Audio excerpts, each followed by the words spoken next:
Hi friends, welcome to my YouTube channel science for railways. మనం last time RRB LP CBT 2కి సంబంధించి practice మారథాన్లో part 9 మాట్లాడుకున్నాం. So ఈరోజు మనం పార్ట్ 10th 10వ వీడియో మాట్లాడుకున్నాం. దీంట్లో కూడా చాలా ఇంపార్టెంట్ క్వశ్చన్స్ ఉన్నవి. యాక్చువల్గా చెప్పాలంటే వెరీ హార్డ్ క్వశ్చన్సే ఉన్నాయి. సో కాస్త క్వశ్చన్స్ అన్నీ కూడా హార్డ్గా ప్రాబ్లమేటిక్గా మీకు కనిపిస్తూ ఉంటాయి. సో వాటిని సాల్వ్ చేయడానికి మీరు ట్రై చేయండి, ఓకేనా? సో ఎగ్జామ్స్ అనేవి చాలా దగ్గరగా వస్తున్నాయి. ఇక మినిమంగా మాట్లాడుకుంటే 10 రోజులు మాత్రమే ఉంది కాబట్టి మీ ప్రిపరేషన్లో ఏమాత్రం కూడా తగ్గద్దు. అలాగే మీరు ముందుకు వెళ్ళిపోండి, ఓకేనా? ప్రతిదీ కూడా చాలా ఇంపార్టెంట్ కాబట్టి జాగ్రత్తగా ప్రాక్టీస్ అవ్వండి. ఈ క్వశ్చన్స్ కూడా మీరు సాల్వ్ చేస్తున్నప్పుడు ఇది ఎగ్జామ్స్లో అడిగే క్వశ్చన్స్ అన్న ఉద్దేశంతోనే సాల్వ్ చేయండి, ఓకేనా? సో ఈరోజు ఇంకా ఏమాత్రం కూడా ఆలస్యం చేయకుండా మన ప్రాక్టీస్ మారథాన్ 10th సెషన్లోకి వెళ్దాం. అందరూ ముందు వీడియో లైక్ చేయండి, అందరికీ షేర్ చేయండి. కొత్తగా వచ్చిన వాళ్ళైతే సబ్స్క్రైబ్ చేసుకోండి, ఓకేనా? సో అవర్ ఫస్ట్ క్వశ్చన్ మాట్లాడదాం. In ISO A drawing sizes size A2 is అని అడిగాడు. A2 ఒక డ్రాయింగ్ షీట్ అనే A2 డ్రాయింగ్ షీట్ సైజ్ అనేది ఈ కింది నాలుగిట్లో వాటికి ఎలా ఉండిద్ది అని అడిగాడు. మనకు తెలుసు కదా, A1, A2, A3, A4 ఇలా మనం రాసుకుంటూ ఉంటాం. ఇదేమో రేషియో 1 అనుకున్నాం అనుకోండి, ఇది 2 A1లు కలిపితే ఒక A0 అనమాట. తర్వాత ఇది 4 స్క్వేర్ చేసుకుంటూ వెళ్ళాలి. 4 2 8, 8 2 16 ఇలా రాసుకోవాలన్నమాట. 2 A1లు కలిపితే ఒక A0, 4 A2లు కలిపితే ఒక A0 అనమాట. అలాగా 8 A3లను కలిపితే ఒక A0. అలా వాటిని మనం డివైడ్ చేస్తే ఎలా వస్తాయో కూడా మాట్లాడుకున్నాం. ఇప్పుడు వాడు ఏమడిగాడు? A2 గురించి అడిగాడు. సో A0 అంటే రేషియో 1 వచ్చింది, A2 అంటే రేషియో ఏమో 4 వచ్చింది. A2 అడిగాడు కాబట్టి A2 equal to 1/4 of A0, అంటే A0లో క్వార్టర్ ఉండిద్ది అనమాట, ఓకేనా? A1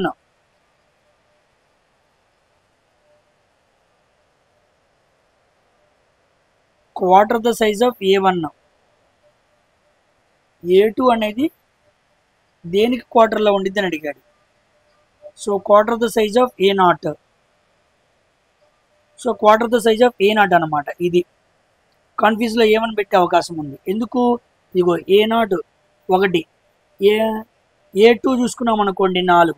so A2 equal to 1/4 of A0, అంటే quarter of the size A0, అంటే A0లో 1/4 A2 అనమాట.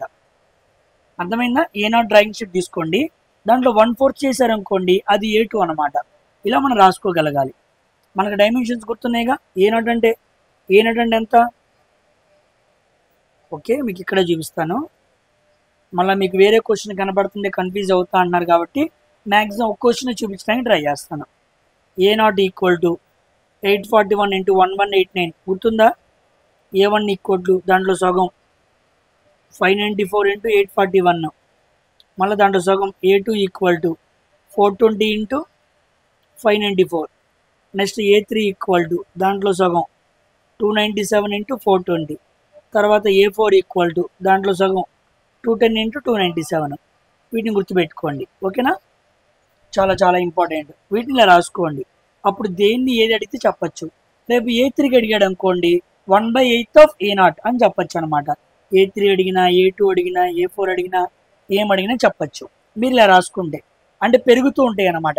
షీట్ని మనం మడత పెట్టుకుంటూ వెళ్తూ ఉంటాం కదా, సైజులు అర్థం అవడానికి, అలాగా, ఓకేనా? Coming to second question. Which of the following is a false statement? అంటే కింద ఇవ్వబడిన 4 స్టేట్మెంట్స్లో ఒక ఫాల్స్ స్టేట్మెంట్ ఉంది, మిగతా 3 రైట్ ఉన్నాయి. చూద్దాం. The ratio of limiting friction and normal reaction is called friction coefficient. మనం నిన్న కూడా ఇలాంటిదే మాట్లాడుకున్నాం. Friction coefficient equal to limiting friction by normal reaction అని చదువుకున్నాం. ఇదే కదా కోఎఫిషియంట్ ఆఫ్ ఫ్రిక్షన్కి ఫార్ములా. సో ఏ అనేది రైటే. Next, a machine whose efficiency is 100% is called ideal machine. ఇది రైటే. 100% ఉంటే ఐడియల్ మిషన్, కానీ ప్రాక్టికల్గా ఏ మిషన్కి 100% ఉండదు. నెక్స్ట్, స్క్రూ జాక్ అనేది సెల్ఫ్ లాకింగ్ మిషన్. ఇది రైటే. సెల్ఫ్ లాక్ మెషిన్కి ఎఫిషియన్సీ ఎప్పుడు కూడా లెస్ దాన్ 50% ఉండిద్ది. నెక్స్ట్ ఇక ఏమైపోయింది, ఫోర్త్ ఆప్షనే రాంగ్ ఆప్షన్ అవ్వాలి. చూద్దాం. The ratio of load lifted by the machine to the income applied on it is called velocity ratio అన్నాడు. వెలాసిటీ రేషియో ఫార్ములా ఏంటి, effort distance by load distance. కానీ వాడు ముందు ఏమన్నాడు, లోడ్ అన్నాడు, కాబట్టి తప్పు. ఓకేనా, effort distance by load distance, ఇది వెలాసిటీ రేషియోకి ఫార్ములా. సో ఫార్ములాని రివర్స్లో ఇచ్చాడు, ముందు లోడ్ రాశాడు. కాబట్టి సెకండ్ క్వశ్చన్కి ఫోర్త్ ఆప్షన్ అనేది రాంగ్ ఆప్షన్, కాబట్టి అదే రైట్ ఆన్సర్. ఓకేనా, క్లారిటీ వచ్చిందా? నెక్స్ట్ మూడో question. The specific resistance of a wire are equal to rho L by A, ఇది ఫార్ములా. స్పెసిఫిక్ రెసిస్టెన్స్ అంటే రో గురించి మాట్లాడుతున్నాడు. ఇది దేని మీద ఆధారపడిద్ది అన్నాడు. లెంత్ మీద ఆధారపడిద్దా, పడదు. క్రాస్ సెక్షన్ మీద ఆధారపడిద్దా, పడదు. మాస్ మీద ఆధారపడిద్దా, పడదు. Fourth option is the right answer. Does not depend upon length, cross section and mass. ఈ రో అనేది లెంత్ మీద ఆధారపడదు, ఏరియా మీద ఆధారపడదు, మాస్ మీద, ఈ మూడింటి మీద ఆధారపడదు. కానీ ఈ ఆర్ అనేది ఆధారపడింది. దీన్నేమో రెసిస్టెన్స్ అనాలి, మరి దీన్నేమో స్పెసిఫిక్ రెసిస్టెన్స్ అనాలి. ఓమ్ మీటర్లో కొలుస్తూ ఉంటారు స్పెసిఫిక్ రెసిస్టెన్స్. వాడు క్వశ్చన్లో స్పెసిఫిక్ రెసిస్టెన్స్ అన్నాడు, అది గుర్తుపెట్టుకోండి. హడావుల్లో మన రెసిస్టెన్స్ కదా అని మనం తప్పు పెట్టే అవకాశం ఉండిద్ది, గుర్తుపెట్టుకోండి అమ్మా. Next fourth question. Which among the following amounts does not change in transformer. ట్రాన్స్ఫార్మర్లో ఈ కింది 4 విషయాల్లో ఏం మారదు అన్నాడు.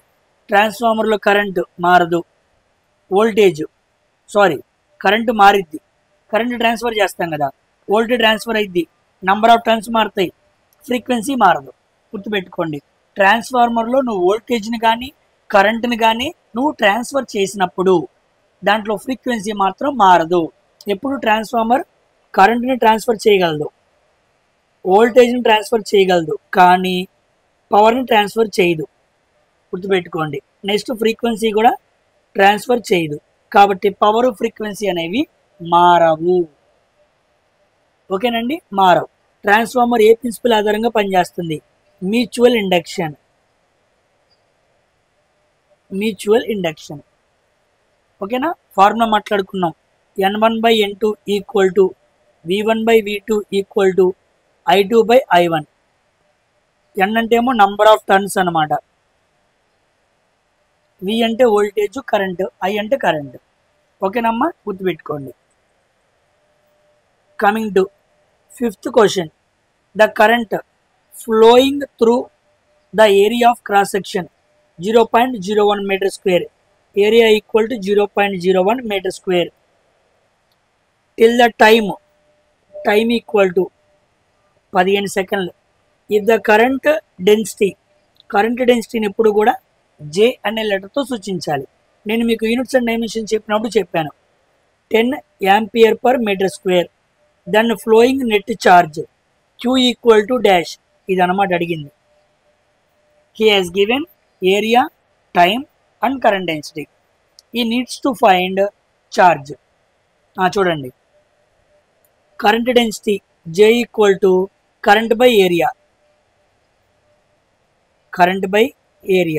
కరెంట్ అంటే ఏంటి, I/A. కానీ మనకు I ఇవ్వాల, కానీ మనకేం తెలుసు, I ఈక్వల్ టు Q/T అని తెలుసు కదా. సో దాన్ని సబ్స్టిట్యూట్ చేయండి. J ఈక్వల్ టు I ప్లేస్లో Q/T బై A కాస్త పైకి వెళ్ళింది అనుకోండి 1/A. So J equal to Q/T into A. ఇది అన్నమాట ఫార్ములా. మనం సాల్వ్ చేయాల్సిన ఫార్ములాకి అనుగుణంగా ఇచ్చిన గివెన్ డేటాకి అనుగుణంగా మార్చుకున్నాం. మనకి ఇదే తెలుసు, I/A అన్న విషయం మాత్రమే తెలుసు. కరెంట్ డెన్సిటీ అంటే కరెంట్ బై ఏరియా. కానీ మనకి ఇచ్చిన డేటా అనుగుణంగా ఇలా మార్చుకోగలగాలన్నమాట. ఇప్పుడు J ఎంత, 10, Q ఎంత కనుక్కోవాల్సింది అదే, T అంటే ఎంత, 15, ఏరియా అంటే ఎంత, 0.01. సో దీని అటు తీసుకెళ్దాం. 10 ఇంటూ 15 ఇంటూ 0.01 అంటే 1/100. అంతే కదా, 0 0 5 3 5 2 3/2 అంటే 1.5. సో ఛార్జ్ కాబట్టి కూలంలో కనవాలి. So 1.5 C. ఇది కాదు, ఇది కాదు, ఇది కాదు. ఓకేనమ్మా, అర్థమైందా? Simple question. ఫార్ములా అనుగుణంగా మనం సాల్వ్ చేయడమే. చూడండి, చాలామంది ఫార్ములాస్ గురించి చెప్పండి సార్ మాకు అంటున్నారు. నేను ఏ ఫార్ములాస్ గురించి చెప్పాలో అవన్నీ కూడా నేను యూనిట్స్ అండ్ డైమెన్షన్స్లో చెప్పాను. In case if I have time ఉంటే తప్పనిసరిగా ఒక వీడియో చేస్తాను. చాలామంది కామెంట్ సెక్షన్లో అడిగారు కదా, చూస్ చేస్తాను అవైలబుల్గా టైం ఉంటే. దీనికి సరిపోతుంది టైము, చూస్ చేద్దామమ్మా. ఓకేనా? నెక్స్ట్ 6వ question. To convert galvanometer into a volt meter. Galvanometer అంటే లో వాల్యూస్ ఆఫ్ కరెంట్ని మెజర్ చేయడానికి వాడుతూ ఉంటాం. దాన్ని వోల్ట్ మీటర్గా మార్చాలి అనుకుంటే మనం ఏం యాడ్ చేయాలి? ఆ మీటర్కి ఇంకేం యాడ్ చేస్తే వోల్ట్ మీటర్గా మారిపోయింది అన్నాడు. ఏం యాడ్ చేయాలి? హై రెసిస్టెన్స్ ఇన్ ప్యారలా? కాదు. హై రెసిస్టెన్స్ సిరీసా? ఎస్. ఒక గ్యాల్వోనోమీటర్ని నువ్వు వోల్ట్ మీటర్గా మార్చాలి అనుకుంటే హై రెసిస్టెన్స్ని ప్యారలలో కనెక్ట్ చేయాలి. కాదు, నేను అమ్మీటర్లా మార్చాలనుకుంటున్నాను అనుకున్నావు అనుకో, రివర్స్, లో రెసిస్టెన్స్ని సిరీస్లో కనెక్ట్ చేయాలి. ఓకేనా? కానీ క్వశ్చన్లో వోల్ట్ మీటర్ని అడిగాడు కదా, so high resistance parallel. So B option is the right answer. ఒకవేళ వాడు అమ్మీటర్గా మార్చాలి అన్నప్పుడు లో రెసిస్టెన్స్ విత్ సిరీస్గా కనెక్ట్ చేయాలి. అప్పుడు ఆ గ్యాల్వోనోమీటర్ని నువ్వు అమ్మీటర్గా మార్చగలవు. ఓకేనమ్మా? Next 7th question. When a fluid increases its temperature its dash అని అడిగాడు. ఒక ఫ్లూయిడ్కి నేను టెంపరేచర్ పెంచాను. I increase the temperature. What will happen? ఏం జరిగిద్ది? వాల్యూమ్ అండ్ డెన్సిటీ డిక్రీజా? కాదు. వాల్యూమ్ అండ్ డెన్సిటీ ఇంక్రీజా? కాదు. Increase in volume, decrease in density. Yes, C option is the right answer. టెంపరేచర్ని పెంచితే గుర్తుపెట్టుకోండి, వాల్యూమ్ పెరిగిద్ది. ఓకేనా? Density equal to mass by volume. Volume పెరిగితే density ఏమైద్ది? తగ్గిద్ది. So decrease in density, increase in volume. కాబట్టి density తగ్గిద్ది అనమాట. ఇది ఎప్పుడు కూడా మీరు గుర్తుపెట్టుకోవాలి. If temperature increases, volume increases. If volume increases, density decreases. Temperature పెంచితే వాల్యూమ్ పెరిగిద్ది. ఎక్కడ? ఏం కాన్స్టెంట్గా ఉండాలి? At constant pressure. At constant pressure తెలిసేది ఏలానో, దీన్ని చార్లెస్ లా అంటారు. ఇది మీకు కెమిస్ట్రీలో వస్తుంది, ఇక్కడ మీకు అక్కర్లేదులే, సందర్భం వచ్చింది కాబట్టి చదువుతున్నాను. At constant pressure temperature is directly proportional to volume అనమాట. ఇది మనం కెమిస్ట్రీలో చదువుకుంటాం. గ్రూప్ డి లాంటి, ఎన్టీపీసీ లాంటి ఎగ్జామ్స్లో అడిగే సైన్స్ క్వశ్చన్స్కి ఇది చాలా ఇంపార్టెంట్ అమ్మా. ఓకేనండి? Coming to 8th question. Which of the following is necessary unit for conversion? చూద్దాం. 1 యాంగ్స్ట్రామ్ ఈక్వల్ టు 10⁻⁻10 మీటర్స్ అన్నాడు. ఎస్, రైటే, అంతే కదా. Next 1 fermi equal to 10⁻⁻15 metres. ఇది రైటే. చాలా మందికి ఇవి చిన్నగా కనపడుతున్నాయి, అందుకే నేను పక్కన మీకు అర్థం అవడానికి కూడా రాస్తున్నాను. ఓకేనా? ఎందుకంటే ఆ క్వశ్చన్ సైజ్ ఇంకా పెంచలేం. సో అడ్జస్టబుల్గా మీకు అర్థం అవ్వాలి కాబట్టి పక్కన రాస్తున్నాను. Next light year 9.46 into 10⁻15 metres. ఇది రైటే. ఇక ఏం తప్పు ఉంది? ఏది కన్వర్షన్ చేయాలి అంటే ఇదిగోండి 4th ఆప్షన్, ఆస్ట్రోనామికల్ యూనిట్ తప్పు. 1 astronomical unit equal to 1.496 into 10⁻11 metres. వాడు 15 అన్నాడు, సో ఇది తప్పు అనమాట. ఓకేనమ్మా? 10⁻11 దీన్ని 1.5 ఇంటూ 10⁻11 మీటర్స్ అని సింపుల్గా చదువుకోవచ్చు. 1 ఆస్ట్రోనామికల్ యూనిట్. భూమికి సూర్యుడికి మధ్య దూరాలని, భూమికి మరియు చంద్రుడికి మధ్య దూరాలను కొలవడానికి ఆస్ట్రోనామికల్ యూనిట్స్ వాడుతూ ఉంటారు. ఇది లైట్ ఇయర్, గుర్తుపెట్టుకోండి. 1 పారాసిక్ ఈక్వల్ టు 3.26 లైట్ ఇయర్, మర్చిపోవద్దు. 9.46 ఇంటూ 10⁻15, సారీ 5 రాశాను ఇక్కడ, 15. ఇక్కడ 45 రాసుకోండి, గుర్తుండిద్ది అన్నాను. 15 3 45, 9 5 45 గుర్తుపెట్టుకోవడానికి ఇలా రాసుకోండి అని కూడా నేను యూనిట్స్ అండ్ డైమెన్షన్స్లో మీకు చెప్పానమ్మా. Next 9th question. 9th yes. If there are two working resistance of 20 ohm and 30 ohm in a circuit and a potential difference of 60 volts is applied across the circuit, then what will be the voltage drop across the 30 ohm resistor అన్నాడు. Okay, ఇది 20 ohm, ఇది 30 ohm, 60 voltage apply చేశాడంట,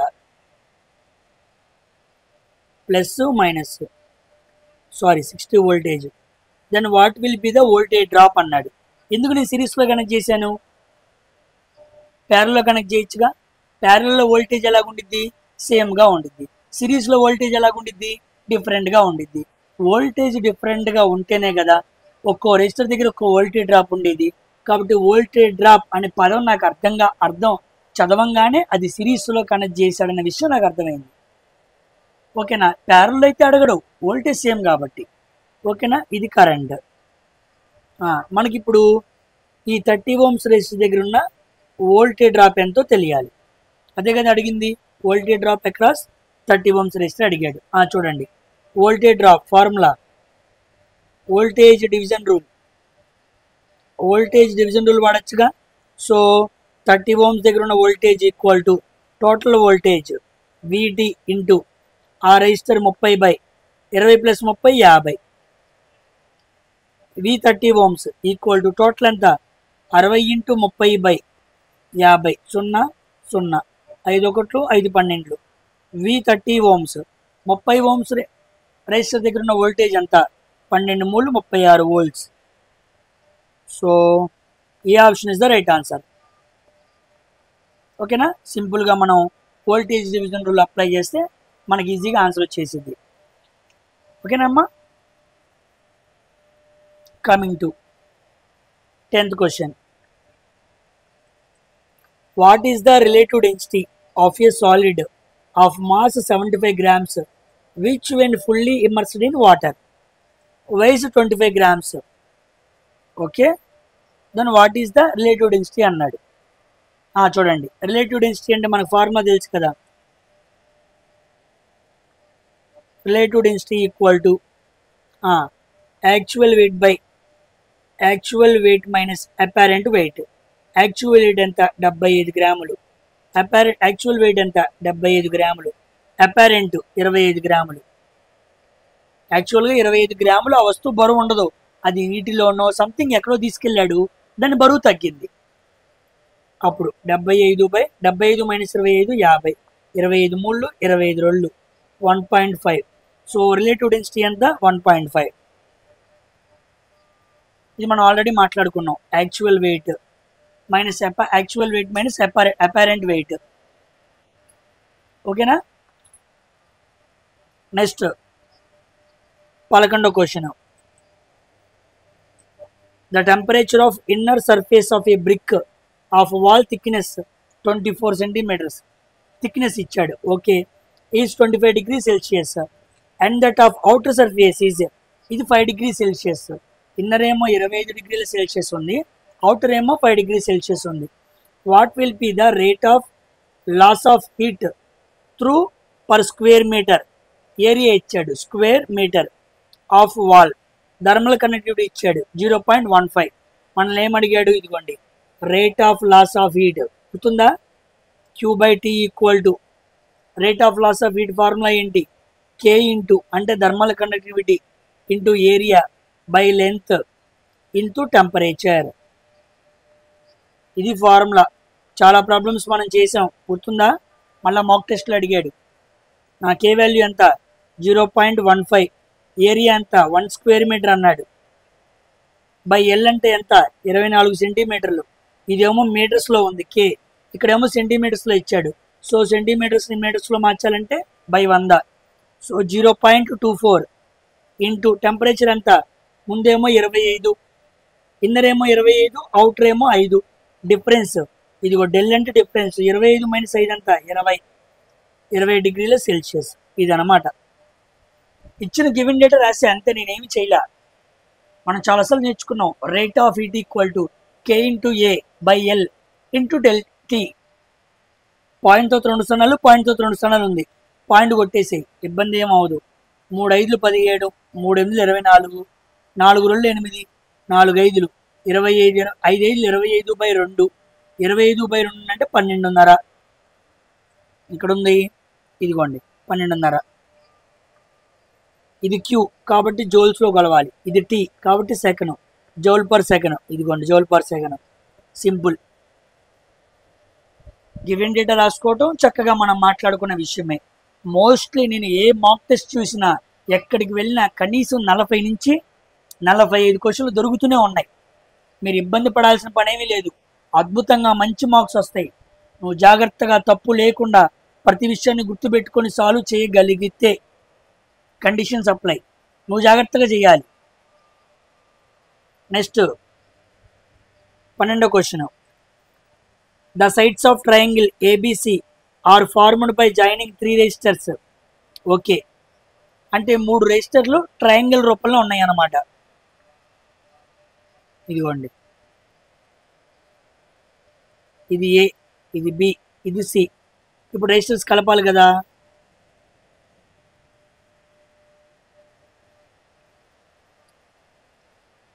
ఒక్క నిమిషం,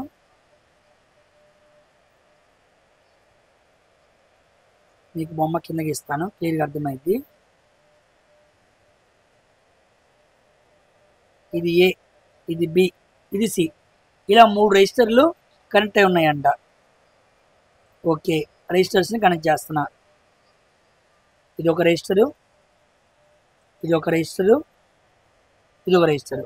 ఇలా triangle షేప్లో 3 రెజిస్టర్లు connect అయి ఉన్నాయి. R1, R2, R3. Okay, the resistance of arm A B is 40 ohms. A B అంటే 40. Okay, next that of B C 60 ohms. Okay, that of A C, A C అంటే 100 ohms. Okay, the effective resistance between points A and B. ఇది కావాలి, ఇది కావాలి. Effective resistance ఎక్కడ అడుగుతున్నాడు? ఏ and B మీద అడుగుతున్నాడు. దేని దగ్గర అడిగాడో దాన్ని కాన్స్టాంట్గా పెట్టాలి. ఇదిగో దీన్ని కాన్స్టాంట్, ఇది బేస్ వాల్యూ అనమాట. దీన్ని అలా పెట్టుకో. ఇప్పుడు పైన సాల్వ్ చేస్తాను చూడండి. ఈ 40 ohms అలా బేస్గా పెట్టుకో. ఇది ఏ, ఇది బి. ఇప్పుడు ఈ మిగిలిపోయిన 2 ఎలా ఉన్నాయి? సిరీస్లో ఉన్నాయి, అంతే కదా. ఇలా కరెంట్ వెళ్తుంది, ఇలా వెళ్ళింది, మళ్ళీ కరెంట్ ఇలా వచ్చింది, ఇలా వెళ్తుంది. అంటే ఈ 2 ఎలా ఉన్నాయి? సిరీస్లో ఉన్నాయి. ఓకేనా. సో ఇది ఇది సిరీస్గా ఉన్నాయి. సో దాన్ని ఎలాగైనా చేసుకోవచ్చు. ఒకటేమో 100 ohms, ఇంకోటేమో 60 ohms అనమాట. ఇదిగోండి ఇలాగా. ఇదే సర్క్యూట్ని ఇలా మార్చుకున్నాను. ఎందుకు సార్ మీరు ఈ 2 మార్చారంటే, వాడు ఎక్కడ అడిగాడు? Effective resistance between A and B అన్నాడు. వాడు ఏ అండ్ బి అని ఇచ్చాడు కదా, దాన్ని బేస్గా ఫిక్స్ చేసుకో. ఇదిగో దాన్ని బేస్గా ఫిక్స్ చేసుకో. రేపు ఒకవేళ వాడు ఏ అండ్ సి అని అనుకోండి, దీన్ని ఫిక్స్ చేస్తా, ఈ 2 సిరీస్లో ఉంటాయి. ఒకవేళ వాడు బి అండ్ సి అని అనుకోండి, దీన్ని ఫిక్స్ చేస్తా, అప్పుడు ఈ 2 సిరీస్లో ఉంటాయి. వాడు ఏమంటే నువ్వు దాన్ని ఫిక్స్ చేయి. ఇప్పుడు చూడండి, ఈ 2 ఎలా ఉన్నాయి? సిరీస్లో ఉన్నాయి. So R1 + R2 100 + 60 160. సో దీని నుంచి ఎలా రాసుకోవచ్చు? పైన ఏమో 160, కిందేమో 40. ఇప్పుడు ఈ 2 ఎలా ఉన్నాయి? ప్యారలల్గా ఉన్నాయి. ప్యారలల్గా ఉంటే R1 × R2 / R1 + R2 40 × 160 / 40 + 160 200. 0 0 0 0 2 1 2 2 16 ఎంత? 32. Yes, first option is the right answer. అలా మనం ఈక్వివలెంట్ రెసిస్టెన్స్ కనుక్కోవాలి. ఓకేనా. వాడు ఏబి అంటే యూనిట్ టు ఫిక్స్ ఏబి, ఆ మిగతా 2 సిరీస్లోకి వచ్చేస్తాయి. వాడు ఏమంటే మీరు అది ఫిక్స్ చేసుకోండి. మంచి క్వశ్చన్. ఓకేనా, మంచి క్వశ్చన్ అండి. Coming to 13th question. The hardness of the pencil lead depends on అన్నాడు. ఒక పెన్సిల్ యొక్క హార్డ్నెస్ దేని మీద డిపెండ్ అయి ఉండిద్ది? Amount of kaolin, thickness of the coin, amount of graphite, length of the pencil అన్నాడు. థిక్నెస్ కాదు, అమౌంట్ ఆఫ్ గ్రాఫైట్ కాదు, లెంత్ ఆఫ్ ది పెన్సిల్ కాదు. కెయోలిన్. కెయోలిన్ అనే పదార్థం అనే మెటీరియల్తో తయారు చేస్తాం. కెయోలిన్ గ్రాఫైట్ రెండు కలుపుతాం, కానీ హార్డ్నెస్ అనేది ఎక్కువగా కెయోలిన్ అనే మెటీరియల్ మీద ఆధారపడి ఉండిద్ది. ఓకేనా, గుర్తుపెట్టుకోండి. కెయోలిన్ చాలా చాలా ఇంపార్టెంట్. ఆల్రెడీ మనం డిస్కస్ చేసుకున్నాం, దీన్ని మాట్లాడుతున్నప్పుడు నేను చెప్పాను, గుర్తుపెట్టుకోండి. Next 14th question. Abiotic pollutants polluting ground water. Abiotic అన్నాడు. ఏబయోటిక్ అంటే జీవం లేనివి, బయోటిక్ అంటే జీవం కలిగినవి. బ్యాక్టీరియా జీవం ఉంది కాబట్టి ఇది కాదు. ఆల్గే జీవం ఉంది, ఇది కాదు. వైరస్ జీవం ఉంది, ఇది కాదు. Arsenic. Arsenic is a metal. మెటల్కి జీవం ఎందుకు ఉండిద్ది? ఉండదు కదా, అందుకనమాట. మనం మాట్లాడుకున్నాం కదా, మెర్క్యూరీ, దానివల్ల ఇటాయి. నెక్స్ట్ మెర్క్యూరీ వల్ల Minamata. Next itai. Next black foot. Next fluorosis. ఇవన్నీ కూడా రకరకాల మెటల్స్ వెళ్ళి వాటర్తో డీకంపోజ్ అయ్యి అప్పుడు వాటర్ పొల్యూషన్గా మారుతాయని మాట్లాడుకున్నాం కదా. సో ఆర్సెనిక్ అనమాట. అది abiotic pollutant, not biotic. Next 15వ question. Which line is used for dimension line? Dimension లైన్గా దేన్ని వాడతారని అడిగాడు.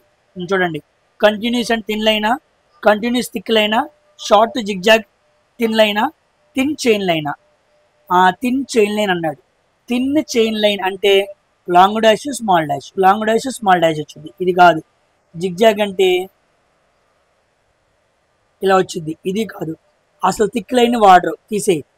ఇక ఏ ఆప్షనే. కంటిన్యూస్గా ఉండాలి, థిన్ లైన్గా ఉండాలి, దాన్ని డైమెన్షన్ లైన్గా వాడుతూ ఉంటారు. ఇదన్నమాట. ఓకేనా. So A option is the right answer. ఆ మిగతా కింద 3 కావు.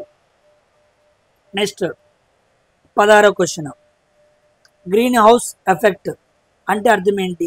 గ్రీన్ హౌస్ ఎఫెక్ట్ అంటే అర్థం ఏంటి? మనం ఆల్రెడీ ఎన్విరాన్మెంట్లో గ్రీన్ హౌస్ ఎఫెక్ట్ గురించి క్లియర్గా నేర్చుకున్నాం. చూద్దాం. Production of vegetables and flowers under increased temperature. ఎక్కువగా పెరిగిన టెంపరేచర్లో వెజిటేబుల్స్ని ఫ్లవర్స్ని పెంచడం గ్రీన్ హౌస్ ఎఫెక్టా? కాదు. Production of food crops in glass houses, ఇది కాదు. గ్లాస్ హౌస్ లోపల నువ్వు ప్రొడక్షన్ ఆఫ్ ఫుడ్ క్రాప్స్ చేసావు, అదా? కాదు. నన్ ఆఫ్ ది అబోవ్ కూడా కాదు.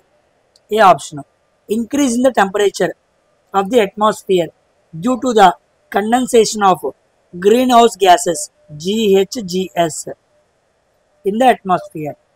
గ్రీన్ హౌస్ గ్యాసెస్ అనేవి అట్మాస్ఫియర్లో కండెన్సేట్ అవుతున్నాయి, కలుస్తున్నాయి. దాన్నే గ్రీన్ హౌస్ ఎఫెక్ట్ అంటారు. డైరెక్ట్గా డెఫినేషన్ మీద సింపుల్గా అడిగేశాడు. ఓకేనా, చాలా చాలా ఇంపార్టెంట్. నెక్స్ట్ 17వ question. Which key is used to rename selected icon? Selected ఐకాన్ని రీనేమ్ చేయడానికి ఏ కీ వాడతాం అని అడిగాడు. And file folder in Windows లోపల ఫైల్ కానీ ఫోల్డర్ కాదు. You need to make rename చేయాలి, పేరు మార్చాలి. ఏం వాడతావు? F2ఆ, F4ఆ, F5ఆ, F8ఆ? F4 ఎందుకు గుర్తుందా? మర్చిపోకూడదు. క్లోజ్ చేయడానికి లేదా షట్ డౌన్ ది విండో. అన్ని చదివినట్టే ఉంటాయండి, గుర్తుండవు.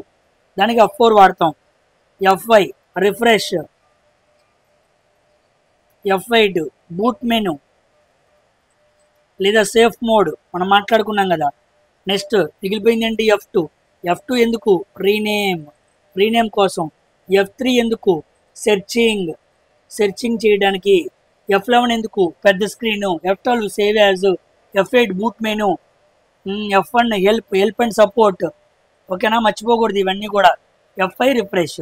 సో F2 అనేది ఆన్సర్. రీనేమ్ అన్నాడు కదా, అదనమాట. చదవటం వేరు, గుర్తుపెట్టుకోవడం వేరు, ఎగ్జామ్లో సాల్వ్ చేయడం వేరు. నెక్స్ట్ 17వ క్వశ్చన్. ఇప్పుడు 18. If the value of the atmospheric pressure 10⁵ centimetre square. చూడండి, 1 అట్మాస్ఫియరిక్ ప్రెషర్ ఇచ్చాడు. ఇది చాలా ఇంపార్టెంట్. యూనిట్స్ కన్వర్షన్స్ అనమాట. ఇది చాలా మంది కన్ఫ్యూజ్ అవుతూ ఉంటారు. చూడండి ఎలా సింపుల్గా చేయాలో. ఇలాంటివి చాలా అడిగే అవకాశం ఉంది. క్వశ్చన్లో ఇన్బిల్ట్ చేసి అడగచ్చు, దాని మీద క్వశ్చన్గా కూడా అడగచ్చు. 1 అట్మాస్ఫియరిక్ ప్రెషర్ వాతావరణ పీడనం equal to 10⁶ dyne centimetre square అన్నాడు.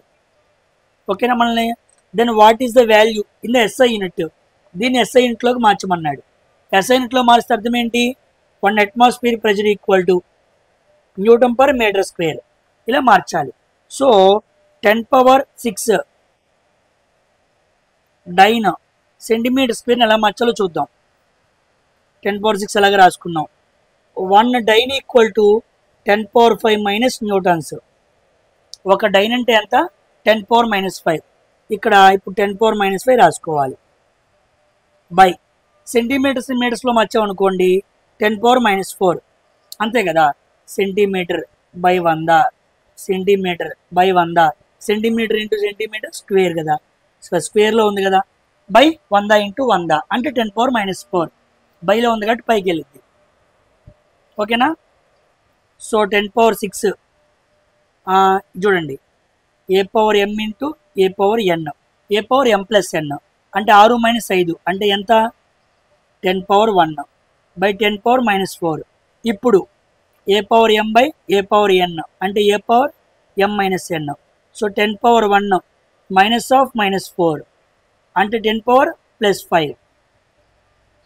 సో 10⁶ డైన్ పర్ సెంటీమీటర్ స్క్వేర్ని మారిస్తే నాకేమొచ్చింది అంటే 10⁵ Nm/m² వచ్చింది.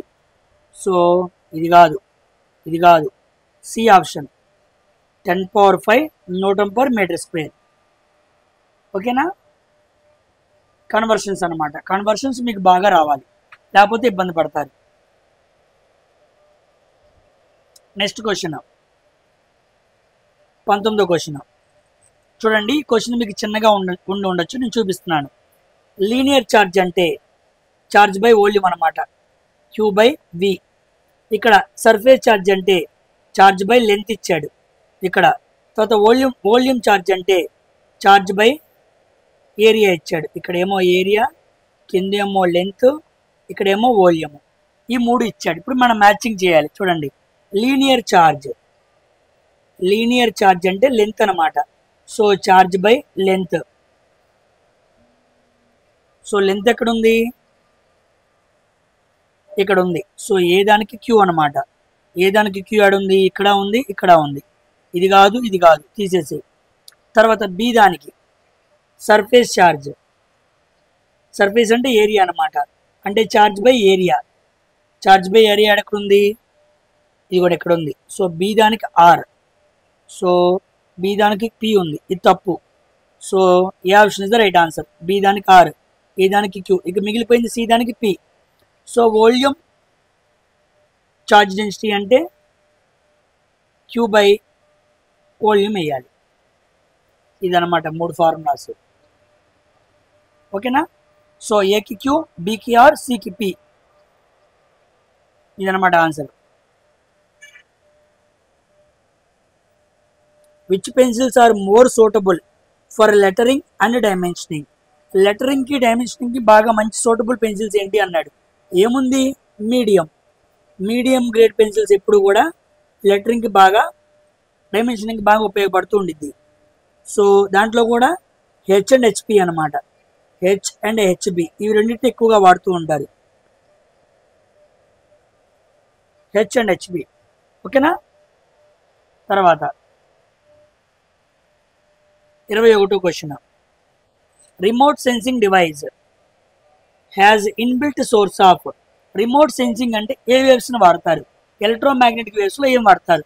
ఎక్స్రే కాదు, విజిబుల్ రేడియేషన్ కాదు, యూవీ రేస్ కాదు, infrared rays, IR race.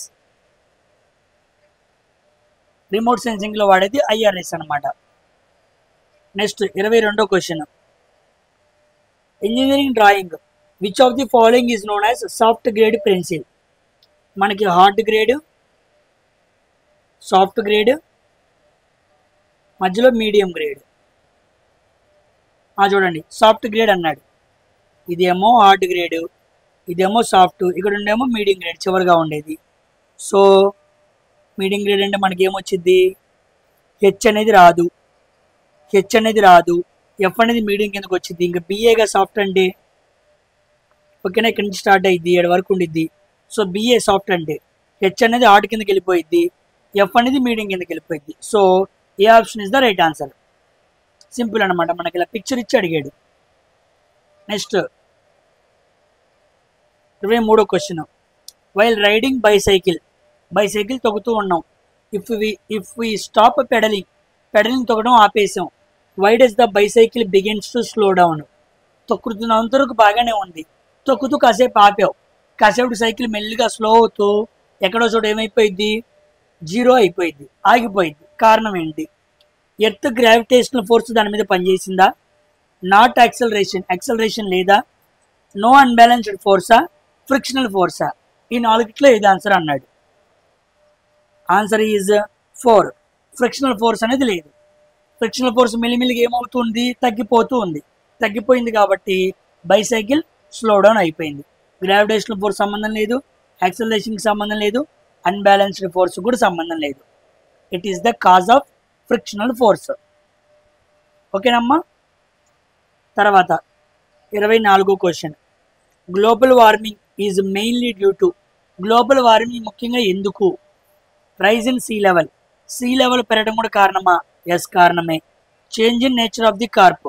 Yes, global warming వల్ల మనం వేసే పంట పొలాల్లో కూడా నేచర్ మారిపోయింది. చేంజ్ ఇన్ కోస్టల్ లైన్, అది కూడా మారిపోయింది. So all of the above. Global warming may result in, ఈ మూడిట్లోనూ దాని యొక్క ప్రభావం అనేది ఉండిద్ది. ఓకేనా. నెక్స్ట్ 25వ question. Which of the following changes occurs when salt is added to water. ఒక వాటర్కి నువ్వు సాల్ట్ కలపటం వలన వచ్చే మార్పులు ఏంటి అని అడిగాడు. Boiling point increases, deposition point decreases. తప్పు. Boiling point decreases, deposition point increases. తప్పు. బాయిలింగ్ పాయింట్ డిపాజిషన్ పాయింట్ రెండు తగ్గుతాయి అన్నాడు. తప్పు. ఓకేనా. మరి ఏమైంది?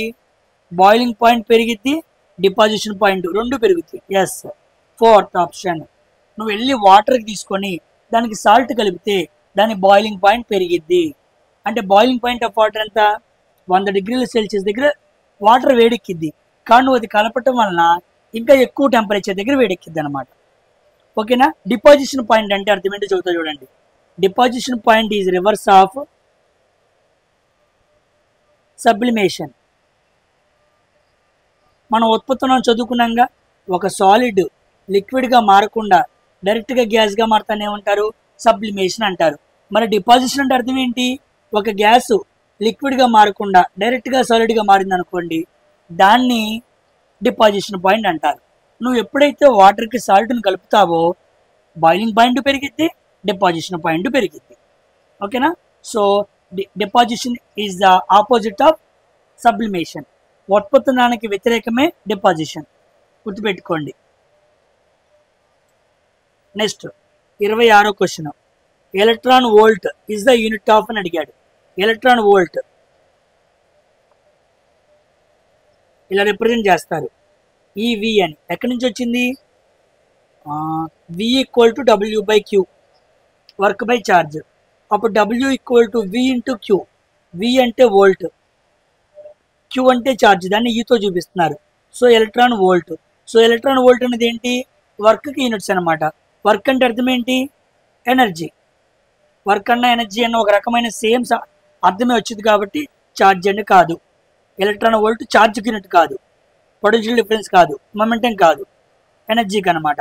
ఎందుకు? ఛార్జ్కి కూలుమ్ ఉంది, పొటెన్షియల్ డిఫరెన్స్కి వోల్ట్ ఉంది, మొమెంటంకి మాస్ ఇంటూ వెలాసిటీ కదా. So kilogram metre per second అని ఉంది. ఇక మిగిలిపోయింది ఎనర్జీ. సో ఎనర్జీకి unit electron volt. Electron volt అన్నమాట. ఓకేనండి. 26వ క్వశ్చన్. ఇప్పుడు 27వ క్వశ్చన్. ఇది చాలా ఇంపార్టెంట్. నేమ్స్ అడుగుతాడు అని కూడా మనం మాట్లాడుకున్నాం. The ecological pyramid was designed by అని అడిగాడు. చూడండి, హ్యాకెల్, ఎర్నెస్ట్ హ్యాకెల్. ఎర్నెస్ట్ హ్యాకెల్ ఏ పదం అని చెప్పాను మీకు నేను? Ecology. Next Tansley, AG Tansley. ఈయన ఏ పదం అని చెప్పాను? ఎకోసిస్టమ్. Eco system. కానీ వాడు ఏమడిగాడు? ఎకలాజికల్ పిరమిడ్ అడిగాడు. ఇది కాదు, ఇది కాదు, ఇది కాదు. ఇక మిగిలిపోయింది ఏంది? Charles Elton. Charles Elton. So Charles Elton అనే వ్యక్తి ఎకలాజికల్ పిరమిడ్ అనే పదాన్ని సూచించాడు. దాన్ని డిజైన్ చేసిన వ్యక్తి చార్లెస్ ఎల్టన్ అనమాట. హ్యాకెల్ అనుకోండి ఎకాలజీ, ఎకోసిస్టమ్ అనుకోండి ఏజీ టాన్స్లే. సో అడిగిన క్వశ్చన్ ఏంటి? ఎకలాజికల్ పిరమిడ్ కాబట్టి బి ఆప్షన్ అనమాట. ఆ రిమైనింగ్ కూడా గుర్తుపెట్టుకోండి. ఇది కూడా కాదు. ఓకేనా? అర్థమైందా? 27వ క్వశ్చన్. నెక్స్ట్ 28వ క్వశ్చన్ చూడండి. సర్క్యూట్ మీకు కనబడట్లేదు కదా, నేను కాస్త డ్రా చేస్తాను. కాస్త అడ్జస్ట్ అవ్వండి అమ్మా. క్వశ్చన్లు మనకి చిన్నగా దొరుకుతూ ఉన్నాయి. సో ఆ పిక్చర్స్ అలాగే ఉన్నాయి, చాలా క్వాలిటీలెస్గా ఉన్నాయి. అందుకే నేను అలాగా అప్లోడ్ చేస్తున్నాను. కుదరకే తప్ప మీకు ఇబ్బంది పెడదామనే ఉద్దేశం కానే కాదు. చూడండి, ఇదేమో 3.6 ఓమ్స్, ఇదేమో 6 ఓమ్స్, ఇదేమో 3 ఓమ్స్, ఇదేమో 1 ఓమ్, ఇదేమో 3 ఓమ్. ఇదనమాట. Find the current in the circuit. I ఎంతో కనుక్కోమన్నాడు. ఇలా మనకు సర్క్యూట్స్ ఇస్తూ ఉంటాడు. ఇది బేసిక్ ఎలక్ట్రిసిటీ నుంచి అడిగిన క్వశ్చన్, గుర్తుపెట్టుకోండి. చూద్దాం. ముందు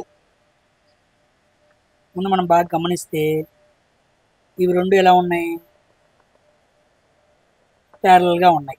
దాన్ని పక్కన డ్రా చేస్తున్నా, ఓకేనా, అర్థం అవడానికి. ఇవి రెండు కూడా ప్యారల్. ఈ రెండు ఎలా ఉన్నాయి? సిరీస్గా ఉన్నాయి. సో 1 + 3 ఓమ్స్, మొత్తం ఎంత? 4 ఓమ్స్. సో ఇదేమో 6 ఓమ్స్, ఇదేమో 4 ఓమ్స్. ఇవి రెండు ఎలా ఉన్నాయి? ప్యారల్గా ఉన్నాయి.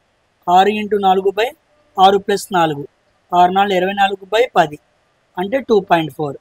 సో ఈ మొత్తం సాల్వ్ చేస్తే 2.4 వచ్చింది. సో 3.6 ఓమ్స్, 2.4 ఓమ్స్, చివరిగా 3 ఓమ్స్. ఇది అన్నమాట సర్క్యూట్. 4.5 వోల్ట్స్ ఇది వచ్చింది మనకి, అంతే కదా. ఇక్కడేమో 3.6 అలాగే ఉంది, ఇక్కడేమో 3 అలాగే ఉంది.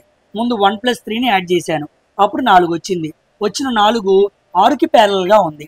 అప్పుడు 6 × 4 / 6 + 4 సాల్వ్ చేశాను. ఇప్పుడు I = V/R. V అంటే ఎంత? 4.5. R అంటే 3.6 సిరీస్లో ఉన్నాయి కదా, 2.4 + 3. సో 4.5/3.32 5, 5 1 6, 6 3 9. అంతేనా? 3 2 5, 5 1 6, 6 3 9. సో 9 వచ్చింది. సో 9/2/9, 9/2/9, 9/1 కేస్తే 1/9 అయింది, 9/18. ఓకేనా? అప్పుడు పాయింట్ పెట్టుకుని 0 పెట్టుకుంటే 18 ఐదులు, 18 ఐదులు అంతా 90. ఎస్, పాయింట్ ఏ. ఓకేనా? టోటల్ వోల్టేజ్ అంతా 4.5. కింద వచ్చిన రెసిస్టెన్స్ కదా, సో మొత్తం యాడ్ చేశాను. 9/2/9, పైకి వెళ్తే 1/9, 9/18. పాయింట్ పెట్టుకుని 0 పెట్టుకుంటే 18 ఐదులు 90. సో చక్కగా వచ్చింది. ఓకేనా? 0.5 అనేది యాంప్స్ అనేది కరెంట్ అనమాట. ఆ సర్క్యూట్లో ఫ్లో అయ్యే కరెంట్ అదనమాట.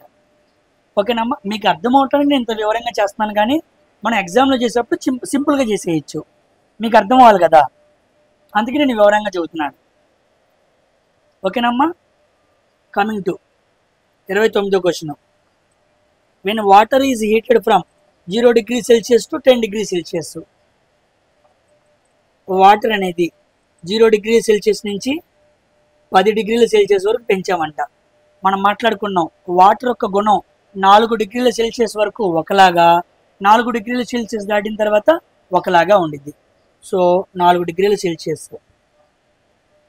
4 degrees Celsius యొక్క వాటర్ యొక్క గుణం ఏంటి? హై డెన్సిటీ, లో వాల్యూమ్ అనమాట. ఇది గుర్తుపెట్టుకోండి. ఇప్పుడు వాడు ఏమడిగాడు? 0 నుంచి 4 దగ్గర వరకు ఎలా ఉండిద్ది, 4 నుంచి 10 వరకు ఎలా ఉండిద్ది. ఇక్కడ లో వాల్యూమ్ అని ఉంది, అవునా కదా? అంటే 0 నుంచి 4 వరకు వాల్యూమ్ ఏమైద్ది? డిక్రీజ్ అయింది. నెక్స్ట్ 4 నుంచి 10 వరకు ఏమైద్ది? ఇంక్రీజ్ అయింది, అర్థమైందా? ఇక్కడ 4 డిగ్రీల సెల్సియస్ దగ్గర లో వాల్యూమ్ ఉంది, అంటే 0 నుంచి 4 దగ్గర వరకు కూడా ఏముండాలి, లోనే ఉండాలి. సో 0 నుంచి 10 డిగ్రీ సెల్సియస్ వెళ్తున్నప్పుడు ముందు వాల్యూమ్ డిక్రీజ్ అయ్యిద్ది, తర్వాత ఇంక్రీజ్ అయ్యిద్ది. So first decreases then increases. So fourth option is the right answer. When water is heated from 0 to 10, 0 to 4 decrease, 4 to 10 increase. What? Volume. Volume volume గుర్తుపెట్టుకోండి. వాడు ఏం అడిగితే నువ్వు అది చెప్పాలి. ఓకేనమ్మా? మనం ఆల్రెడీ ఇది మాట్లాడుకున్నాం క్లియర్గా మాస్ వాల్యూమ్ డెన్సిటీలో. నెక్స్ట్ క్వశ్చన్ 30వ question. In the arrangement shown in figure the strings are light and inextensible. The surface over which blocks are placed in smooth. What is the acceleration of the each block? ఈ కదంతా మనకు అనవసరం, ఇది మనం మాట్లాడుకున్నాం కదా, గుర్తుందా? Force equal to mass into acceleration. Force equal to mass into acceleration అంటే మనం కనుక్కోవాలి. మాస్ ఏమి ఇచ్చాడు? ఇది m1, ఇది m2, ఇది m3.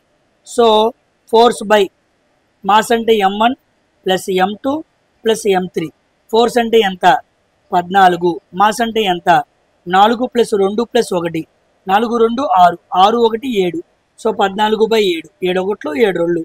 So acceleration equal to 2 metre per second square. ఎక్కడుంది?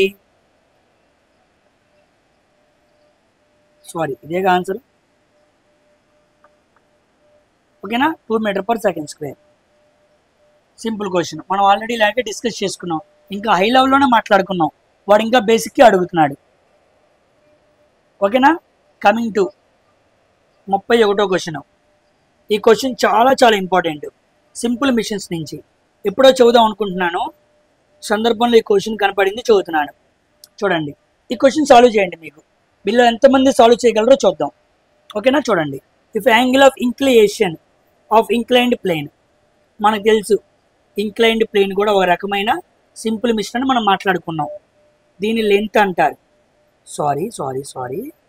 దీన్ని హైట్ అంటారు, దీన్ని లెంత్ అంటారు, మరి దీన్ని లెంత్ ఆఫ్ స్లోప్ అంటారు. లెంత్ ఆఫ్ స్లోప్ అంటారు.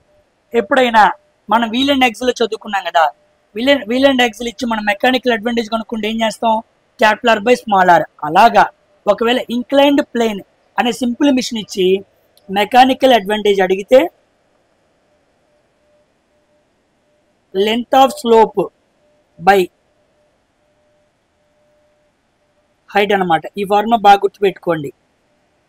ఇన్ కేజ్ ఇంక్లైన్డ్ ప్లేన్ అనే ఒక సింపుల్ మిషన్ ఇచ్చి మనల్ని మెకానికల్ అడ్వాంటేజ్ అడిగితే length of the slope by height అనమాట. ఇది అనమాట, మీరు గుర్తుపెట్టుకోండి. ఇప్పుడు క్వశ్చన్ చూద్దాం. ఇంక్లైన్డ్ ప్లేన్ ఎంత యాంగిల్తో ఉందంట? 30 డిగ్రీల యాంగిల్ అంట. చూడండి ఎలా చేస్తారు దీన్ని. ఇక్కడ యాంగిల్ ఎంత అంట? 30 డిగ్రీలు. ఇది ఒకటే ఇచ్చాడు, ఇదేమో హైట్, ఇదేమో ఎల్, ఇది లెంత్ ఆఫ్ స్లోప్ అనమాట. ఇప్పుడు మనం ఏం చేస్తాం? ఓకే, యాంగిల్ మాత్రమే ఇచ్చాడు, ఎలా కనుక్కోవాలి? ఇది రైట్ యాంగిల్ ట్రయాంగిల్, ఇది 30 అంటే ఇది ఎంత ఉండిద్ది? ఇది 60, ఇది ఎంత ఉండిద్ది? 90. మనం హైట్స్ అండ్ డిస్టెన్స్లో చదువుకుంటాం కదా, 30 డిగ్రీస్ ఎదురుగా ఏ అనే పారామీటర్ ఉంటే 60 డిగ్రీస్ ఎదురుగా ఏముండిద్ది? √3a ఉండిద్ది. అప్పుడు 90 డిగ్రీస్ ఎదురుగా ఏముండిద్ది? 2a ఉండిద్ది. ఇది కండిషన్ అనమాట. ఎప్పుడైనా ఇక్కడ 30, ఇక్కడ 60, ఇక్కడ 90 ఉంటే ఇక్కడ ఏ ఉందనుకోండి, ఇక్కడ a√3 ఉండిద్ది, ఇక్కడ 2a ఉండిద్ది. ఓకేనా? ఇప్పుడు మనం కనుగొన్నాం. ఇప్పుడు చూడండి, mechanical advantage equal to length of the slope అంటే ఇదే కదా 2a బై హైట్ అంటే ఇదే కదా a. ఏ క్యాన్సిల్ చేస్తే మెకానికల్ అడ్వాంటేజ్ ఎంత వచ్చింది? 2 వచ్చింది. ఇది కాదు, ఇది కాదు. C option is the right answer. ఓకేనమ్మా? రేపు 60 డిగ్రీలు ఇస్తే ఒకలాగా ఉండిద్ది, 45 డిగ్రీలు ఇస్తే ఒకలాగా ఉండిద్ది. వాడు ఎలాగైనా అడగచ్చు. చేసే విధానం ఇదే. హైట్స్ అండ్ డిస్టెన్స్లో నీకు తెలుసు కదా, రైట్ యాంగిల్ ట్రయాంగిల్స్ ఇచ్చినప్పుడు ఇలా సాల్వ్ చేసుకోవాలి. హైట్స్ అండ్ డిస్టెన్స్లో అర్థమెటిక్ మీద మంచి క్వశ్చన్స్ అడుగుతాడు. ఓకేనా? కైట్ ఎగురుతుంది, ఫ్లైట్ ఎగురుతుంది అడుగుతూ ఉంటాడు. అవన్నీ మీకు వచ్చి ఉండాలి. అప్పుడే మీరు సర్వే అవుతారు. ఓకేనా? రేపు ఎప్పుడైనా 60 డిగ్రీలు ఇచ్చినా 45 డిగ్రీలు ఇచ్చినా మీరు చక్కగా చేయాలి. ఓకే, అర్థం కాకపోతే వెనక్కి చూడండి. నెక్స్ట్ 32వ క్వశ్చన్, జాగ్రత్తగా గమనించండి, ఇది కన్ఫ్యూజ్ అయ్యే అవకాశం ఉంది ఇది. ఓకేనా? If an ammeter is to used in place of voltmeter, ఒక అమ్మీటర్ని తీసుకెళ్ళి వోల్ట్మీటర్ ప్లేస్లో వాడాలనుకున్నారంట. అలా వాడాలనుకుంటే you have to connect dash with the ammeter. వోల్ట్మీటర్ని తీసేసి అమ్మీటర్ని పెట్టాలి. అలా అమ్మీటర్ని పెట్టేటప్పుడు ఒట్టి అమ్మీటర్ పెడితే సరిపోదు, అక్కడ ఏదో చెయ్యాలి. ఏం చెయ్యాలి? వోల్ట్మీటర్ ప్లేస్లో అమ్మీటర్ పెట్టాలంటే హై రెసిస్టెన్స్ని కనెక్ట్ చేయాలి. ఓకేనా? హై రెసిస్టెన్స్ని కనెక్ట్ చేయాలి, గుర్తుపెట్టుకోండి. హై రెసిస్టెన్స్ని కనెక్ట్ చేయాలి. High resistance in parallel. ఇది కాదు, ఇది కాదు, ఇది కాదు. హై రెసిస్టెన్స్ ఇన్ ప్యారలల్ చాలా చాలా ఇంపార్టెంట్, ఎగ్జామ్లో బాగా అడుగుతూ ఉంటాడు. ఒక అమ్మీటర్ని తీసుకెళ్ళి నువ్వు వోల్ట్మీటర్ ప్లేస్లో పెట్టాలి. Then you need to connect high resistance in parallel అనమాట. ఓకేనా? చాలా చాలా ఇంపార్టెంట్. హై రెసిస్టెన్స్ని కనెక్ట్ చేయాలని గుర్తుపెట్టుకో. నెక్స్ట్ క్వశ్చన్ ఇక్కడితో అయిపోయింది. సో టోటల్ 32 క్వశ్చన్స్ అనమాట. ఓకేనా? ఇక్కడతో పార్ట్ 10th కూడా ఫినిష్ అయింది. నెక్స్ట్ ప్రాక్టీస్ మారథాన్ సెషన్లో మరొకసారి కలుద్దాం. ఈ క్వశ్చన్స్ అన్నీ చాలా ఇంపార్టెంట్. నేను 8th and 9th పీడిఎఫ్ కూడా నేను టెలిగ్రామ్ గ్రూప్లో పెట్టలేదు. రేపు 10th వీడియో అప్లోడ్ చేసినప్పుడు అది ఇది 2 పెడతాను. ఓకేనా? క్వశ్చన్స్ రిఫర్ చేసుకోండి. ఒకవేళ క్వశ్చన్స్ కనపడకపోతే జూమ్ చేసి చూసుకోండి, ఎందుకంటే క్వశ్చన్స్ క్లారిటీగా లేవు. నేనే కాస్త వాటిని హెచ్డీగా మార్చి అప్లోడ్ చేస్తున్నాను. సో అంతకన్నా ఎఫిషియెంట్గా ఇంకా దొరకవు. సో అంత అవైలబిలిటీగా ఉంది కాబట్టి అడ్జస్ట్ అయ్యి అర్థం చేసుకొని చూసుకోండి. ఓకేనా? So thank you very much for watching this video. Don't forget to subscribe science for railways. Like చేయడం మర్చిపోవద్దు. బాయ్.